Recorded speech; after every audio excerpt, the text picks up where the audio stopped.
দেখো আমি না ট্র্যাডিশনাল মানুষ, তো আমি অফলাইন শপিং করতে গেছিলাম বউকে নিয়ে।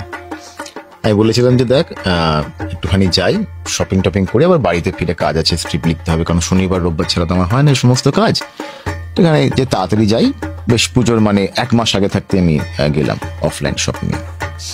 জামা টামা পছন্দ করলাম, নিয়ে বললাম যে 3টে মাত্র জামা আছে, একটুখানি ট্রায়াল করে আসে, তারপর নিয়ে নেবো, অসুবিধা হবে না, আমার বেশি সময় আমি নেবো না।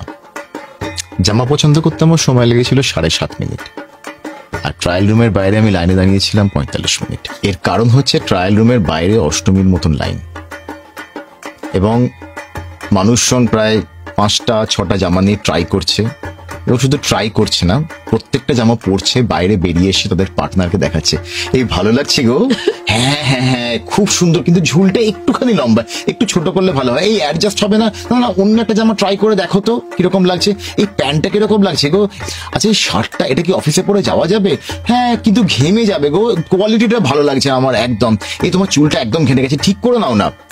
তো এই যে পুরো ব্যাপারটা, মানে এক একটা জামা পড়ছে, তাদের বউ বা বর দেখছে, তাদের কমেন্ট করছে, এবং আমি দাঁড়িয়ে আছি যে আমি কখন জামাটা পরবো। আমার না তখন ইচ্ছে হচ্ছিল যে আমি আমার জামাটা খুলে রেখে দিই, এত আমার তখন ঘামছি আমি এসির মধ্যে।